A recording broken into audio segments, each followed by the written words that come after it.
scrolling on social media and comparing yourself to others is an addiction. Exactly the same way smoking is, same way drinking is, same way gambling.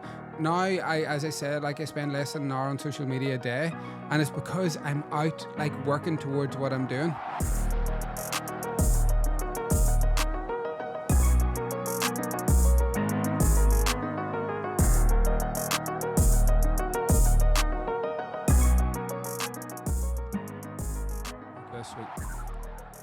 Hi and welcome back to the Mindset and Marketing Podcast. My name is Matthew Toman. I am your co-host for today and I'm joined with Sharon Kirkpatrick.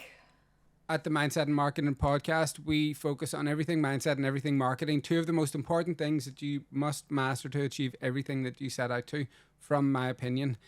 We've also got a new movie out the mint. If you go to the overnightentrepreneur.com and watch it with 45 leading experts, Alex Hormozi, Dave Asprey, who created Bulletproof Coffee. I'm in there as well. There's loads of like Alex Catoni, the best copywriter in the world, best brand builder. And there's just loads of different people in there that really will add value to your life, to your business. And if you ever want to get set up in a business, so the overnightentrepreneur.com, and you get to watch the movie for free. So yeah, welcome. You threw that one in there? Wasn't expecting that.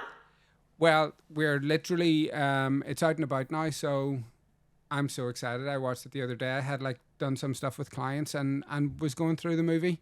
So it's out. I've got a whole round of like PR that I'm doing with it.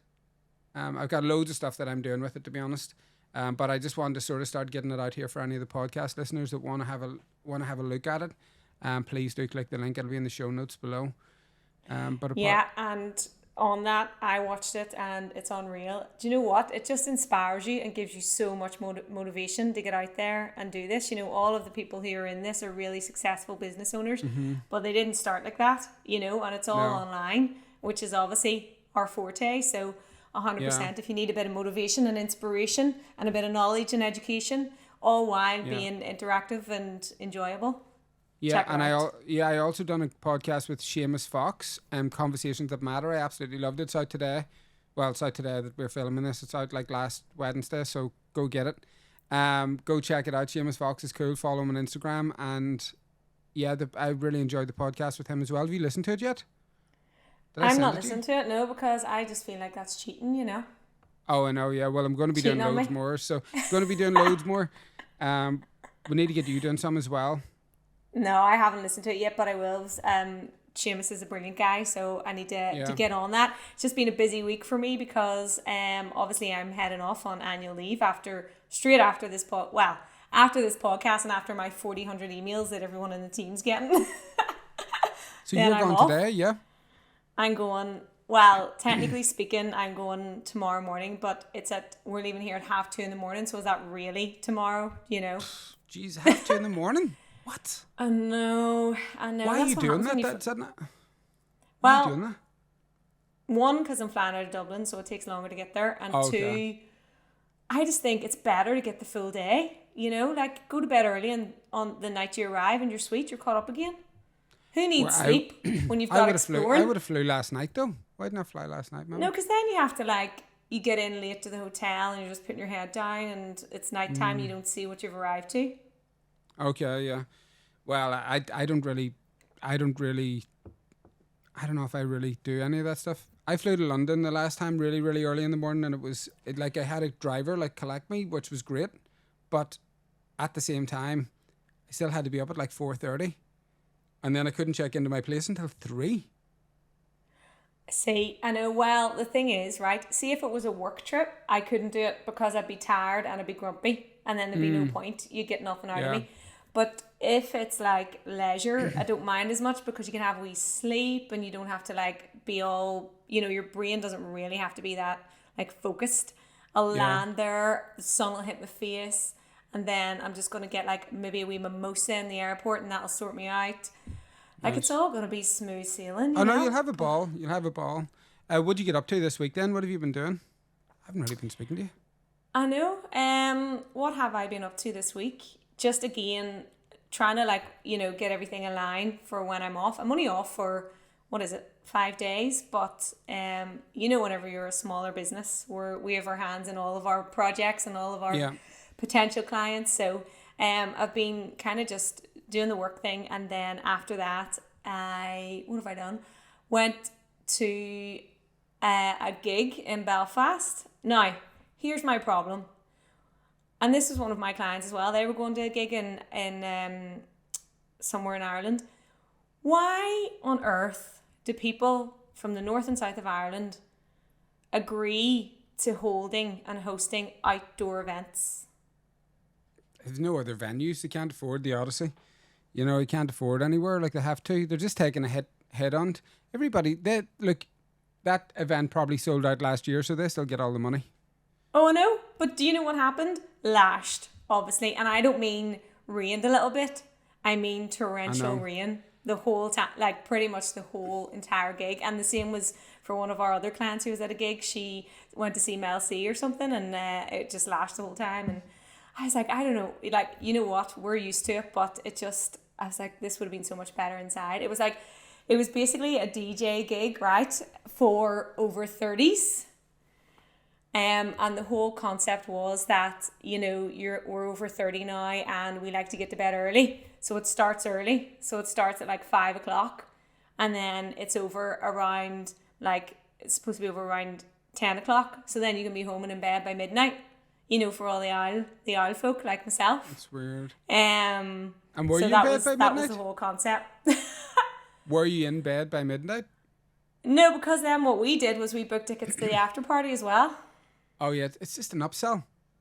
Oh, but here it's flying all over the world, all over the UK as well. It's an opportunity to just make more money. And no, I think it's great. So I had a great weekend. What did I do this weekend? So I joined this new gym, and I'm actually going to like different venues of it just to see what it's like at the weekends. So I went to one in South Bay, which has like a pool on the roof and a pool inside. So I've been in swimming like mad. I'm loving it. I'm loving being back swimming. I'm in the sea because it's right beside me now. I'm getting down into the sea, and was down at the beach the other night just watching sunset before we went for dinner. And there was a full-blown spin class on the beach, 15 like bikes, and there was yoga, there was football, there was volleyball, full-blown bands, entertainment. And this is like between after like 6:30 in the evening, you know, and it was just, it's so nice. That was on Monday night. So it's Monday night. I was in the sea just before dinner, and it was great. What did I do over the weekend? I met up with Anne, one of my friends, on Saturday morning. I went for a swim. She went to yoga. Then we met in the middle. We went to Erewhon, had some food, and then just chilled. It's been a really, really chilled weekend. I've been just hanging out with friends. Met up with one of my producer friends. He's working on some exciting projects. I was pitching the current project that we're working on to him, which he was really excited about. So definitely moving forward with everything out here. It's really, really good. And it's very relaxed. I've finally settled into the house, got everything sorted, and just been filming. Finished off the book. We've done 12 chapters now. I'm working on the intro and the outro. And then it's going to be going out for people to read, like just for the first draft. So it'll be going out probably in 2 weeks. So chilled and productive, you know. Here, I joined I said last week, didn't I join the gym, but I've actually physically went 4 times already. Brilliant. I want you to get into weight training. Well, I spoke to Daniel. Daniel's a colleague, well, actually a co-owner of Bankhouse and Mindset and Marketing with Matthew. And Daniel said he's going to have a call with me next week to do me out a weight program. So guys, you aren't going to know me. I'm going to be like Lara Croft, or what do you call her? Xena Warrior Princess, come like 2 months time. Daniel is the reason why I end up getting into the gym. You know, and I swear to God, I'm the closest I've ever been to having a 6-pack. I keep sending a photograph to my friend Anne, and I sent one to Daniel. I was like, I'm sorry, but I set that goal and that intention whenever I got into my 40s. I wanted to get into the best shape of my life. I'm 42 in 3 weeks, and I plan on being in the best shape I've ever been in by the time I have my 42nd birthday. Well, that's a good one. Now, I don't know if I could be as committed to saying 6-pack, because does that not come with like having to eat well and all? I couldn't do that. Do you want to know what? So Anne's got me on a diet as well. Anne's like a celebrity chef. I spoke about her last week. I'm speaking about her all the time at the minute. But Anne's actually got this new program that she's launched, which goes through your cupboards, goes through your like, you know, what you're eating, like the seed oil in that, there's refined sugars in that, don't be eating that because of that, and just breaks it down logically for you. So what I've found is that I'm actually not picking up stuff in the supermarket because I kind of have an idea that's like really got all this other stuff in that's creating fat on me, like, and since we went to the beach last Monday, and so it's been a week and a half. The difference is unreal. I literally just came home, ripped open all the stuff that I had bought, like cookies and things, and emptied them into the bin. You know, threw them in the bin. Because if they had been in the package, I probably would have rummaged through and got them or something, you know. So I was like, I need to get all these out. So I was like, opening crisps, opening popcorn, emptying it all in. Yeah, so it's good. So I definitely have seen a difference. Do you know, you've just reminded me of a documentary I started watching last night. I think it's been out a few years, but I hadn't seen it yet. No, I haven't actually finished it, but it was called Fed Up, and it was all about kind of, it was American based, and it was all about, you know, obesity, and the rise of obesity in like especially younger people, like how this was never a thing before, and you know, now it is a thing. And they were basically saying there was this basically this concept that came out that people all thought was correct, and some man invented this concept years ago, and it is, you know, kind of whatever you eat, but you also have to kind of exercise, and that's why you're not exercising enough because of and that's why you're obese. And basically it was starting to get into how that's not, you know, that's not the case. Like there's elements of that's obviously 100%, but you know, all of these big massive food chains, the food industry, the government, they're all making money off, you know, processed food, and it's the processed food that's the problem, you know. And how, because I would have been one still am, that watches calories, whereas they're like 160 calories of almond nuts is not the same as 160 calories of Coke, and they're explaining how it's kind of broke down in your system, and basically that all these, you know, the low fat, all these freaking foods that are out there now, which I go to as well, they still have sugars in them, but they're a different form of sugar, and they're still breaking down wrong in your body, so you're still not eating the right things, you know. But companies are making so much money off them. My Auntie Louise said to me, right, if look at the label, and if there's a word on there that you can't read, Anne said this to me as well, actually. Two separate people said this to me. Look at the label, and if there's something on there that you can't read, don't buy it. It's not food.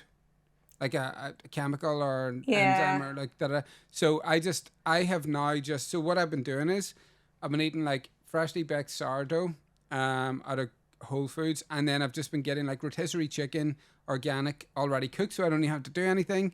I've been throwing some stuff in the air fryer, and just, do you want to know what? I don't really eat that much now. You know, I don't eat a lot. I just eat, whenever I do eat now, I do eat a lot. And then also, this is probably, Anne said to me it is bad, right? But I do get California Chicken Cafe, CCC, every day. And I get the Chinese chicken salad, and it is next level.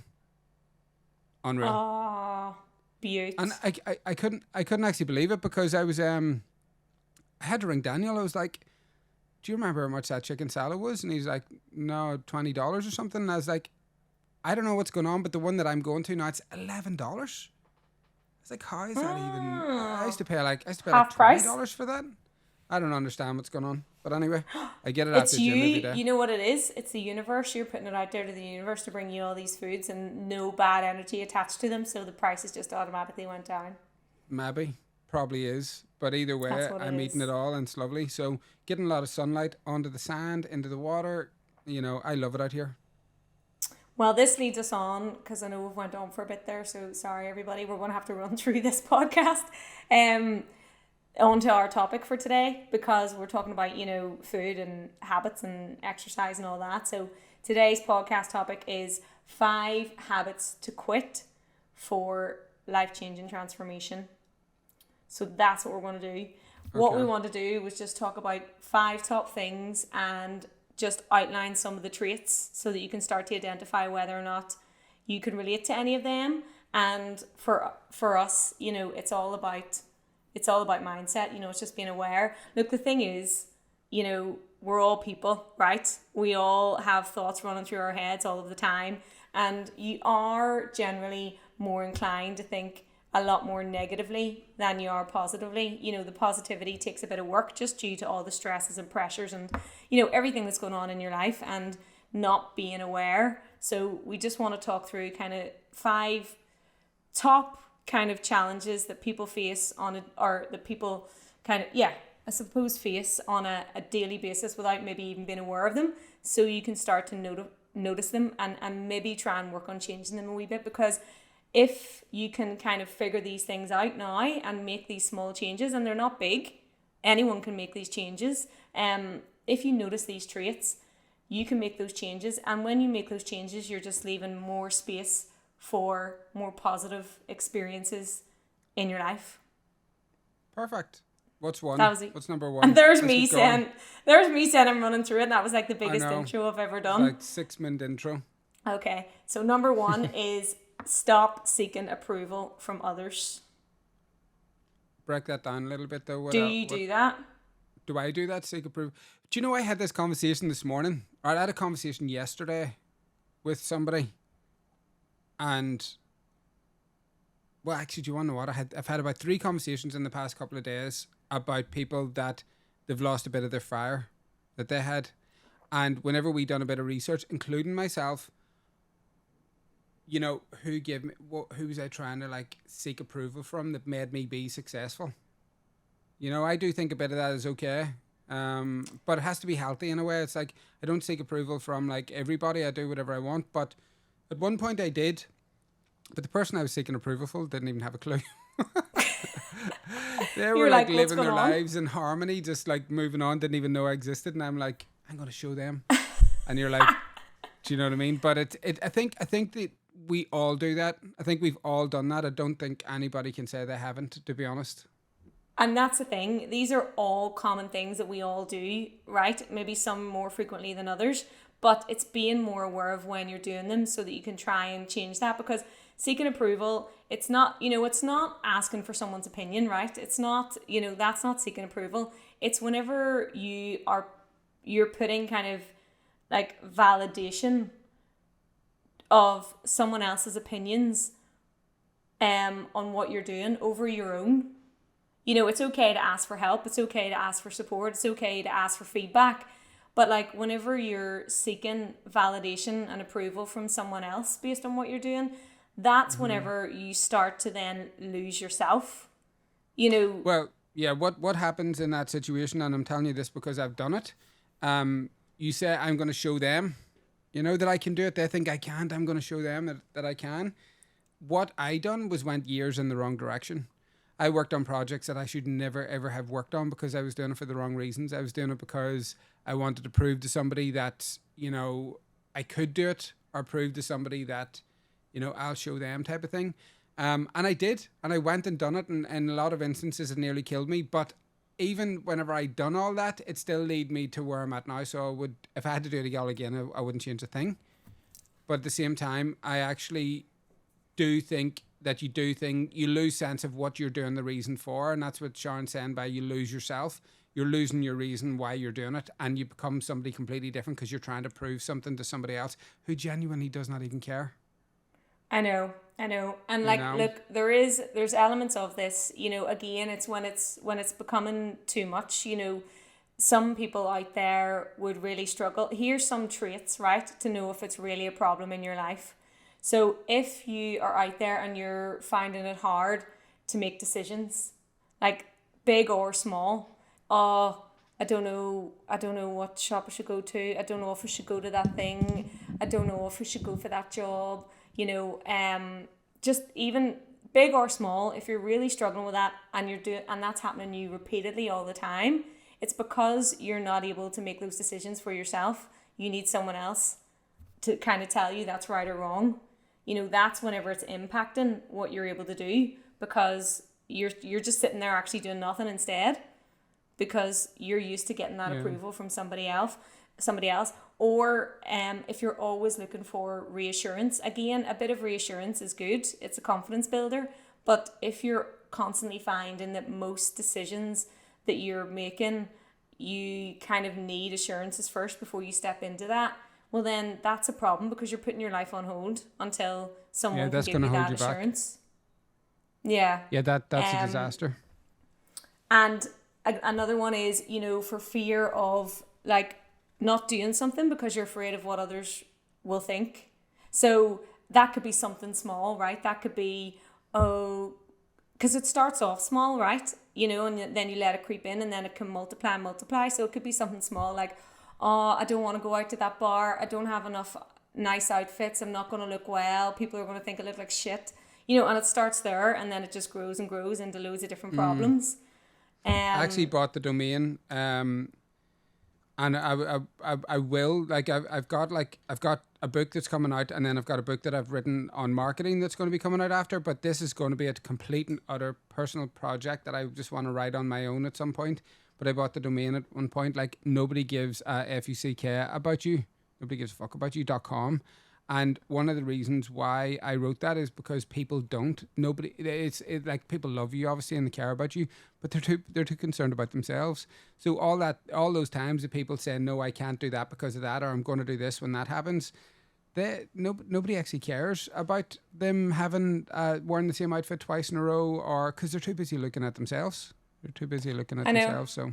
And this is the thing, that's why it is about, you know, like trying to like just check in with yourself these wee moments when this is happening, because if it starts happening more and more frequently, you will lose your self-confidence, and then you're going to find it even harder to make decisions about anything. So like, we do it all the time. Like, another example is, you know, feeling ashamed, or, you know, a bit like just feeling a bit down and hurt if somebody, for example, doesn't like decisions that you have made in work, right? Here's an example, because this was me. So I would be working away in Bankhouse, and you might come to me, Matthew, and say, actually, do you know what? No to that. Or a client will come back and say no to that. It's a creative industry that we're in, so that's expected. But, and I've talked about this briefly before, but before, you know, I was going, well, hold on, why do you not like that? Like, I've put all those hours into that. I've done this, and I've ticked all the boxes, crossed all the T's. So you're coming back to me and you're actually saying that you don't like that. And that's me seeking approval from you, because really you're right. You know, it's a creative process. You're right because you're the boss, and, you know, there's things that you know from your experience. Well, no, yeah. But from your experience that I didn't know. I'll take it, it's grand. And then and then the client's right, because it's, at the end of the day, it's their project. So yeah. Like, for me, taking those feelings on and allowing that to so I'm taking that on as if it's an issue against me, and you aren't approving of my work, when it wasn't that. It was feedback in a team that was supposed to be collaborative to get to the end result, what the client wanted. If I had continued on that path, I wouldn't be here in Bankhouse X amount of years later, because I couldn't have stayed in that job, you know, if I had to work my shit out. So yeah, I just say all the time, like, don't take anything personal. And what I'm going to say to you is just like, we're all one person. I just feel like we're all one person. So that's one. I have to deal with that all the time. Yeah. Go ahead. Sorry. Yep. So number 2 is overcommitting your time. So do you know who does this the most? Who does this the most, right? Who just does not have, they don't have concept of time. Who? Editors. Every single editor that I worked with at the start of their career in business don't have concept of time. I'll say, see that job, how long do you think it'll take you? I think I'll have that by, I'd say maybe Thursday at about 1. Like, and I'm looking at them going, you sure? They're like, yeah. And I'm like, okay, cool. And I used to tell the client, here, I'll have it to you by Friday morning. You know, just giving a bit of leeway. Sometimes it's like a week later. They're like, yeah, no, sorry about that. It was like the render time, the upload speed, the download speed. And now whenever I'm working with like editors, they'll tell me a time and I'll be like, okay, no worries. And I'll just tell the client like the following week. They don't seem to. You just make up time. Well, I added on already now, but I said, I'm like, don't put too much pressure on having it by Thursday. Sure, even, you know, and then I know that it's not going to be there till the Monday or whatever. There's some that have got really good at it. Ones that have worked with us, I broke it down and I was like, do you know that editors like usually don't have concept of time? They're like, what do you mean? I'm like, you will think that you're going to do that at that time. They'll be like, yeah, and they always overcommit.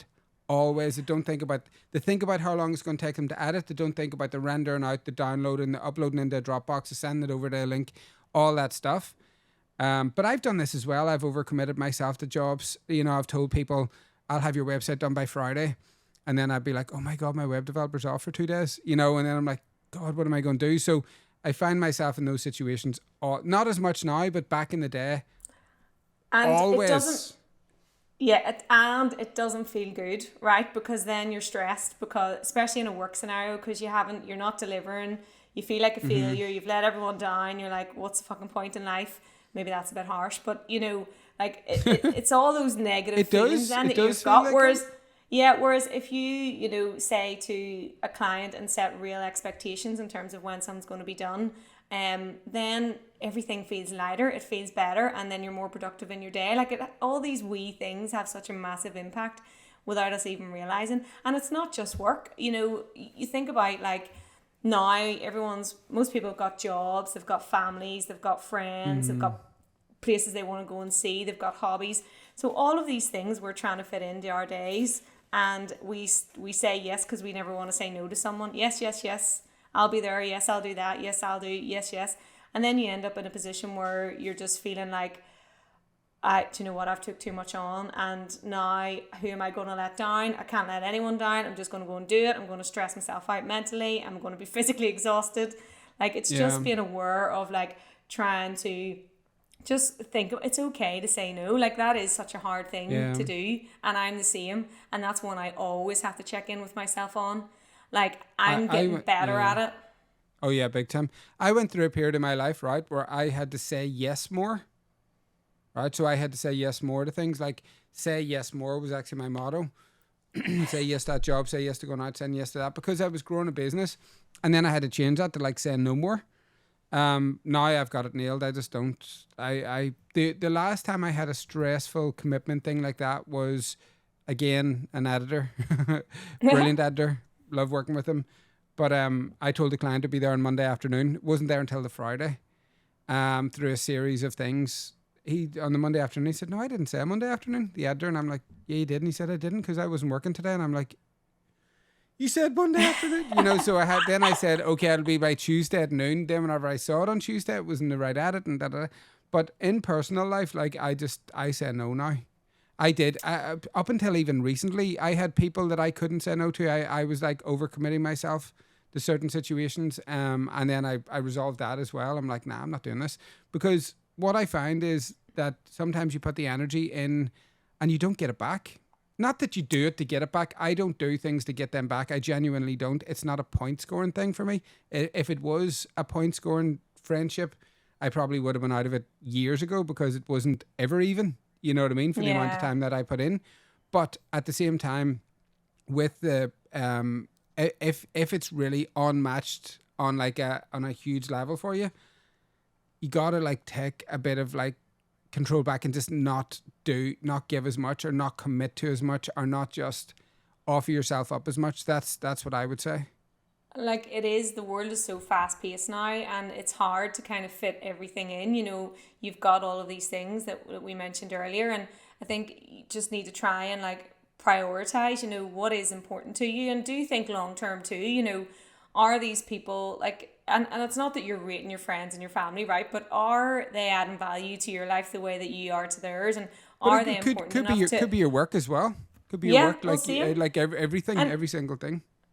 And like work, obviously you have to show up every day, right? But put timelines around all of this. You know, work, create your lists and then get on with it in that day. But also with your friends and family, you've got like months, right? Think of it as a month. And then the most important people, filter them in, you know, throughout kind of the month, instead of just trying to ram everything in, because you end up like, here are some of the traits for it being a big problem.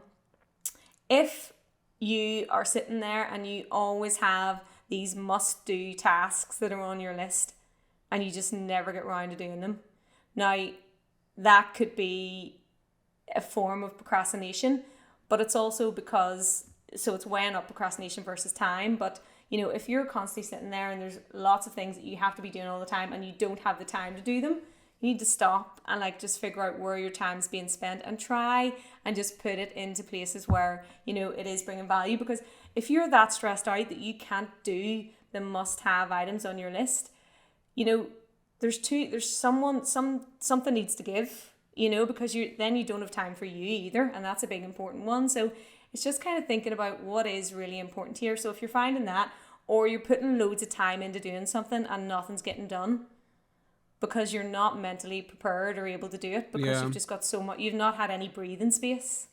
Well, this is something that will land with you. Whenever you commit to doing something that you don't want to do, don't think about the time that you're doing that for, right? Don't think about the time that you're having to get up and go and actually do that task that you've overcommitted to that you don't really want to do. Think about the time that it takes you to do that could have been spent somewhere else. Yeah. With somebody else you do want to be with your children, with your friends, with a new colleague, with a new project. The way that I look at it now is like, see, whenever I'm allergic to doing things that I don't want to do. Like it's so weird because one of my friends asked me to go to a cinema whenever I was in London, and I was like, we're going to a cinema. And as I was sort of getting closer to it, I was like, God, I don't really want to go here. And then I got to cinema and I was like, this is Saturday night in London. I don't know if I really want to do this, you know? And I had no real control over it. My whole body, like my mouth went dry. I thought I was about to have a panic attack. I was like, hey, dude, do you mind if we don't go to the cinema? He's like, no, let's go for dinner. Let's go. And we went elsewhere. Tickets were bought and all. But I was like, I need to leave. Because I was just like, I don't want to spend 3 hours watching this movie. And whenever the sun's out, we could be chatting. He totally agreed. We were on the same page. He's like, hey, I know. What the hell were we thinking? Let's go. And we went straight out and had a ball. But it's like years ago I would have just went to the cinema. It's so true though, because even when you think about like family, probably commitments is a big one here because, you know, you're like, oh God, I can't let the family down. But at the same time, right, we are all busy individually. If your family truly love you, right, and you say, sorry, I'm not making that birthday dinner because of X, Y, and Z plans. I've got this to do with the kids. I've got that to do. I would love to be there, but I'm just really struggling with time at the minute. And I've got so much on my plate. I feel sick thinking about it. If a family member is going to turn around and then say to you, well, that's you done. I mean, are they really worth having in your life? Well, that's it. Let it go. You know, if they can't, if they don't want to, it's the same. It's like I think that once you start to be yourself and once others start to be themselves, you both overexpose how you both feel, and then you can make a clear decision. Hey, maybe we aren't meant to be friends. Maybe we aren't meant to be in each other's lives. Maybe it's good to part ways. Or that's cool. I'll see you next week. You know, I'm organising my mum's birthday at the minute, and there's like about 5 different things. There's like one event on that night. People are like, I can't go. It's like, it's okay. Don't worry. Come on the Wednesday night. Oh, I can't go on that night. Okay, no worries. The next Friday, because I've got so many different things happening for like a full week. That it's like everybody can cram in. So if someone can't do that, then they can do that, and someone can't do that, then they can do that. So it's like, it's just, I think just go with the flow and don't. In my, because I've only started really doing this now. I think when you get a bit older, you get a bit more confidence, and you're just like, I'm not wasting time on things that I don't want. But, I think, you know, when you start to say no, or when you start to just say your words about how you feel about something, you'll actually have a positive experience back in most cases. In most cases, the people that are close to you will respect that, and actually you will learn from that about what you like and don't like and what you can do together in the future. So I think, just be truthful. Perfect. What's the next one? No, number 3 is this is a bit similar to one, but it's different. Comparing yourself to others. Now, we've talked about this briefly before, but especially because of social media, all we do all the time now is compare ourselves to others. In fact, I've got a stat for this one. 87% of women and 65% of men said that 87% of women said that they compare their bodies to those when consuming social media. Right, so that's just one thing, that you're comparing your body. Then you're going to be comparing their house versus yours. Then you're going to be comparing where they're going on holiday, what their job's like, what their kids are getting up to and how they're behaving. So it obviously goes outside of social media as well, but to me that's a massive one that we talked about in the last pod, that you just half the time you aren't even aware that you're doing it. If you're like, if you are, I've spoken about this before, but if you're comparing yourself to others repeatedly, you need to question your whole life and and have a good look at yourself and see actually where you're going, and what have you got any goals set, or are you just procrastinating by being on social media comparing yourself to others? I do not compare myself to anybody anymore, because I'm looking ahead of where I want to go. I'm looking at the stuff that I want to achieve. I'm looking at the movies I want to make, the projects I want to do. I'm so grateful that I'm even able to get up out of bed and do that, that I do not look and compare myself to anybody. So if you're sitting right now and you're comparing yourself to people, honestly, you have no goal set. You're living in a life of procrastination and you don't even realize it. And you're probably keeping yourself busy just by buying stuff that you don't need, in relationships that aren't healthy, and looking on social media, comparing yourself to others. Oh, I'd love that. Oh, I'd love to have that. If I had that, I'd be really happy. If I had that, if I looked like that, I'd be great. Oh, sort your life out. Sorry. That's where I'm at on Matthew that obviously one. feels quite strongly about that one. I just think it's like, if we did talk about it before and it hasn't landed yet, hopefully that one will. Well, just in case people haven't listened to the podcast though before, I just want to make a quick point on this. Because a couple of the things to look out for is, just constantly scrolling for the sake of scrolling.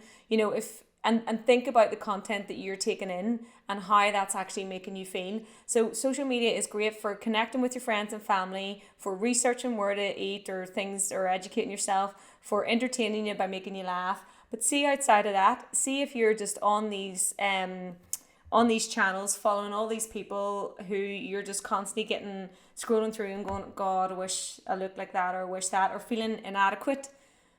Stop it.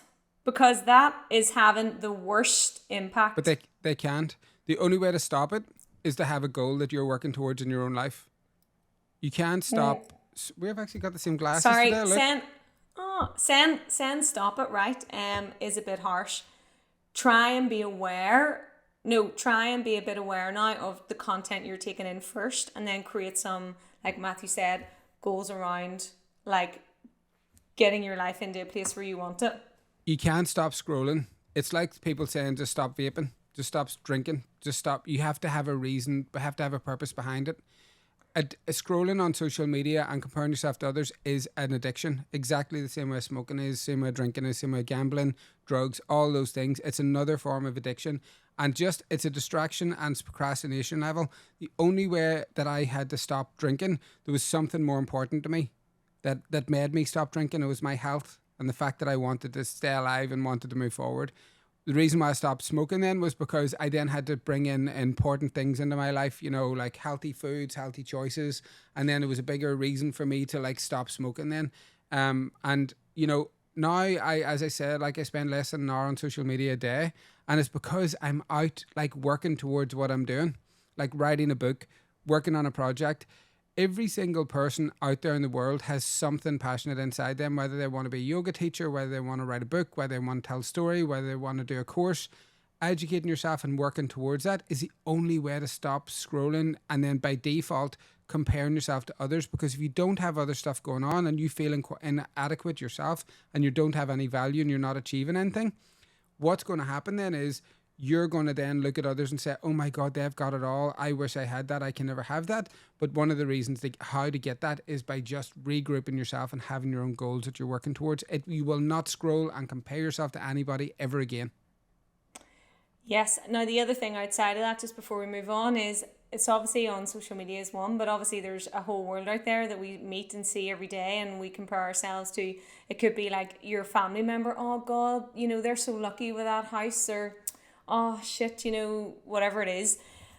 The thing is, right, it's just being aware of that negative talk about the jealousy or the inadequacy around what other people have that you don't have. Because see, those people that you feel that way about, they're looking at other people and feeling the exact same way. They don't have all their shit together. They're doing the exact same thing. So instead or they've got a goal to have a nice big house and they're working towards it. Yeah, but I do think everybody does do a wee bit of comparing,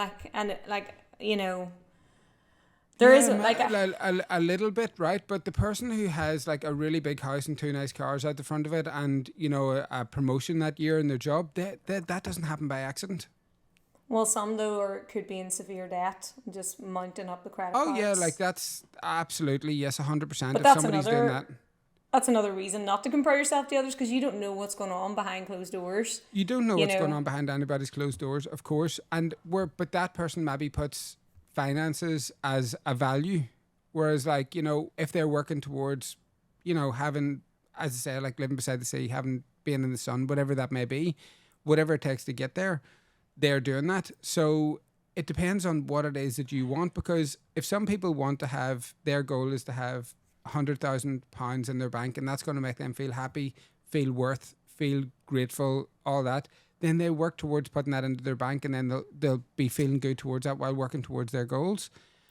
If other people see it in a different way, like I know people that do not, in America, right? I have a friend out here, his house worth about 1.4 million, and his debt on that is about 600,000, right? And I'm like, 600,000, like he's never ever ever ever ever going to have that paid off by the time he died, right? But his house will it goes into a trust, it gets sold, and it pays it off. So he doesn't care about the debt. He just pays his bills every month, has his retirement set. He's retiring in another 5 years, and he's living his life the way it is. So he doesn't look at debt as anything other than just normal. But he has that house, and he's working. He's no, but living that's towards it. grand because when I'm saying debt, I'm talking about debt. I'm talking about debt as in people are like maxing all their credit cards out and like stressed to fuck because they can't pay their bills, but they've Yeah, got two fancy cars in the driveway, a gorgeous house, and yeah, like they're stressed.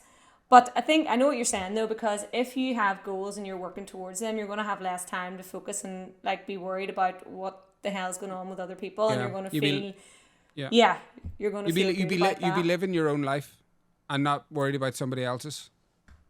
So guys, I think that's probably one of the biggest ones that people do all the time and don't even realize.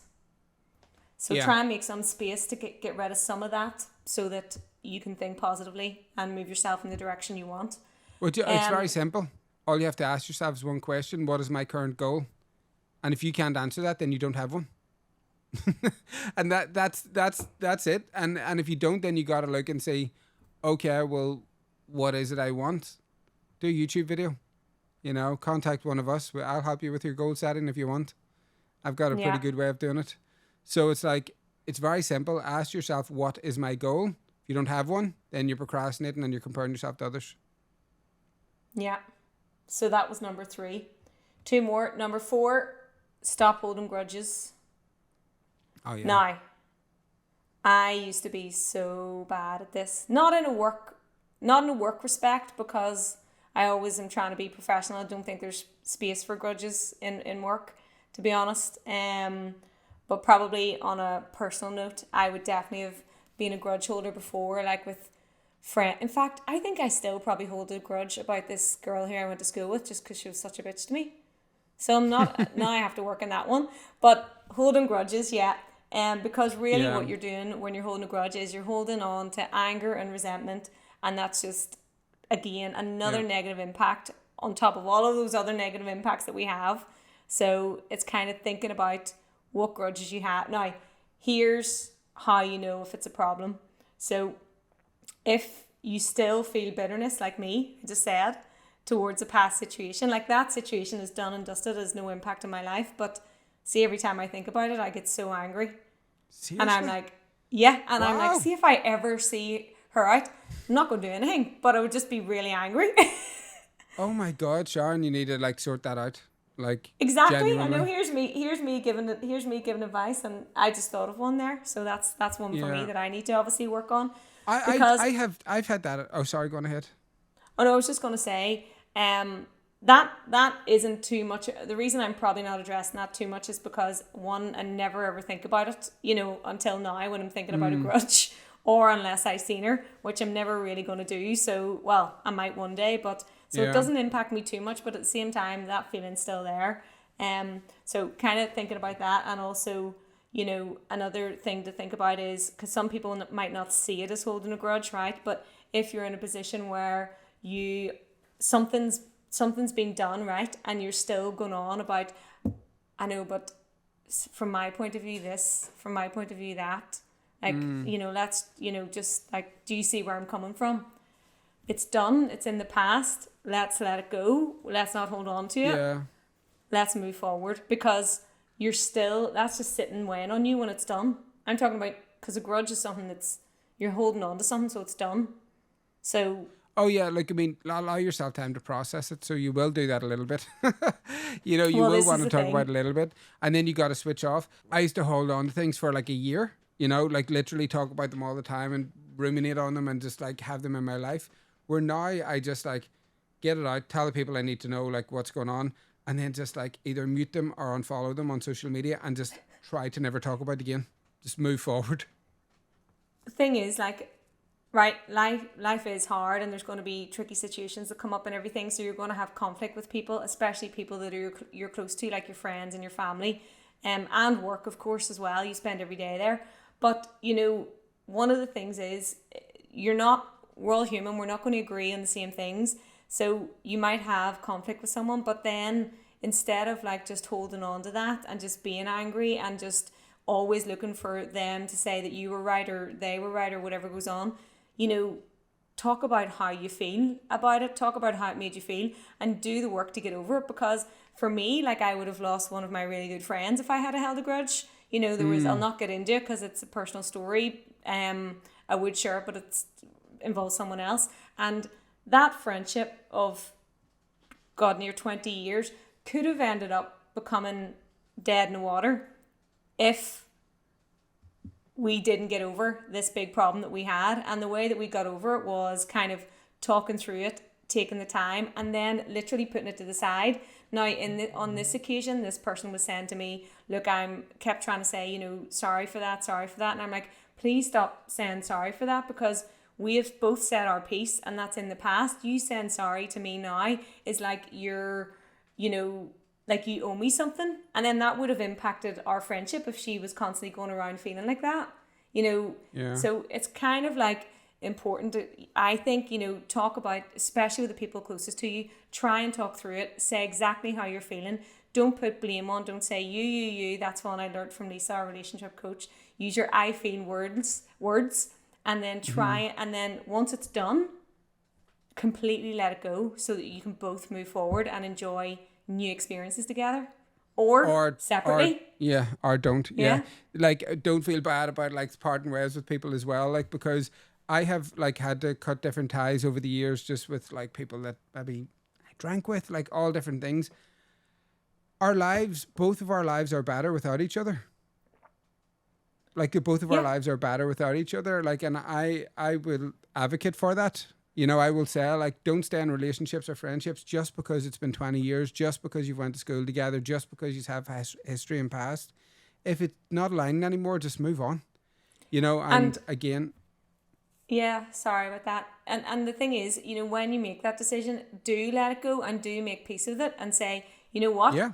Grateful for that opportunity, grateful for those experiences, and grateful that I now have more time to do X, Y, and Z and spend it with X, Y, and Z. Because it'll just eat away at you. Yeah, absolutely. 100%. Number 5, final one. Yeah. Stop making excuses. Now, I probably do that a bit. That's probably one that I probably have to work on a bit, to be fair. Actually, a lot. I'm going to hold my hands up a lot. Yeah, I'm okay with that. Like, excuses, yeah, of course, everybody does. Everybody makes excuses, but if you've got your goals set and you're like working towards them, it's just kick it up and do it. You know what I mean? It's like it's excuses. You don't have the good enough why behind it. Then you don't have a good enough reason to get up and do it. That's a good example, because for me, one of the top excuses, so I was like, obviously ages ago I wanted to give up the vaping, haven't give up the vaping, and I'm like, that's my coping mechanism. This happened when I lost my dad, and no, it's not solely that, but it was picked up at that time. It was like it's a re-release, whatever it was, and then it was addictive. And then I was like, so that was my excuse. It's not really an excuse, really, like you say, I need a why for stopping that's more valid. The more you get, the fitter you get, that it'll not make sense to vape, and then you'll just stop. Yeah. You know, you will. That's what's going to end up happening. But like for people out there who aren't vaping and you're thinking about the excuses thing, it's when you're not like owning up and taking responsibility for your actions. So that could be something that happens in work, and you're like, oh, I didn't get that because of this. I didn't get that done because of that. I didn't tell them because of this. You know, we got to take ownership for our actions, and we have to be really truthful about it, because if we don't, then we're kidding ourselves, and we're not going to grow, and we're not going to develop, and we're not going to learn.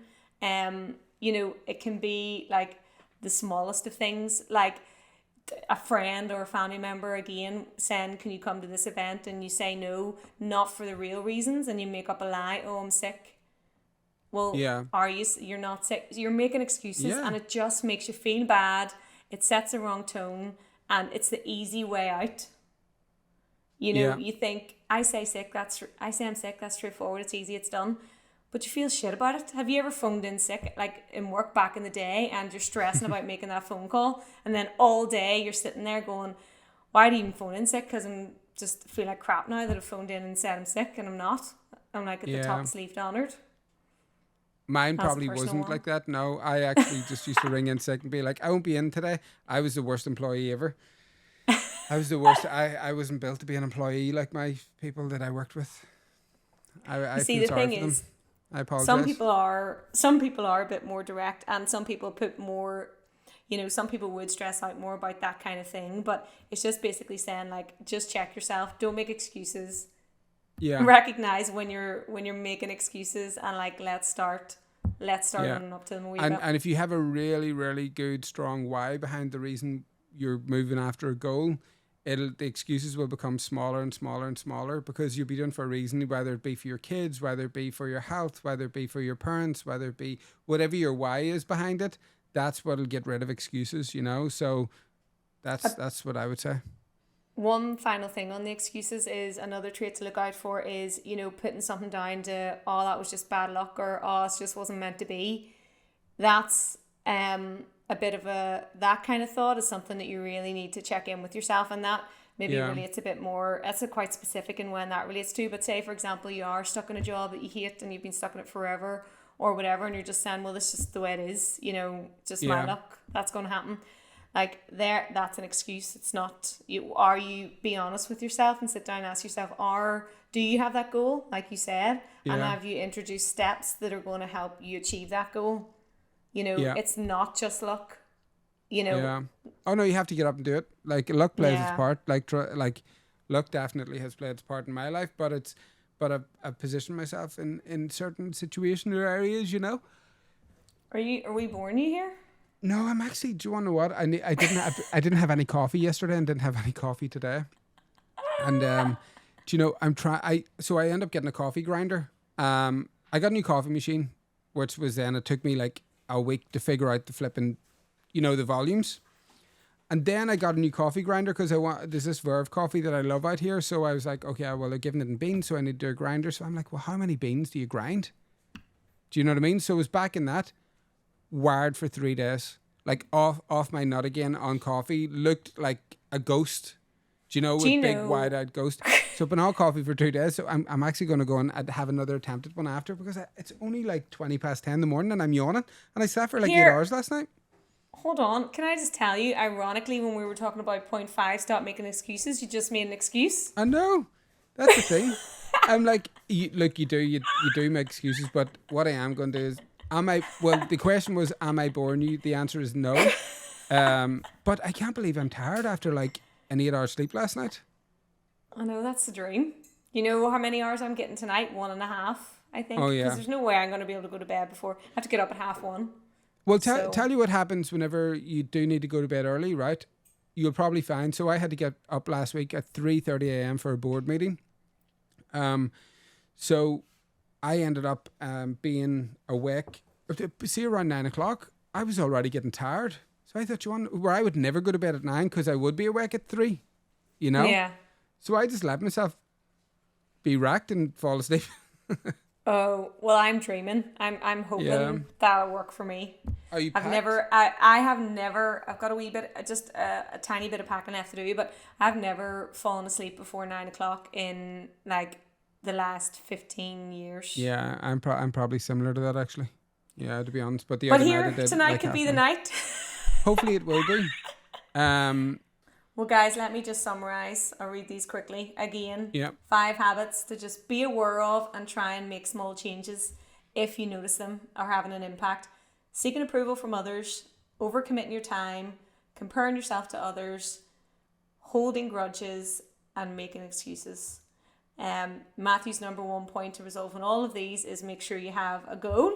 Because that will then stop the distractions from happening. Works you.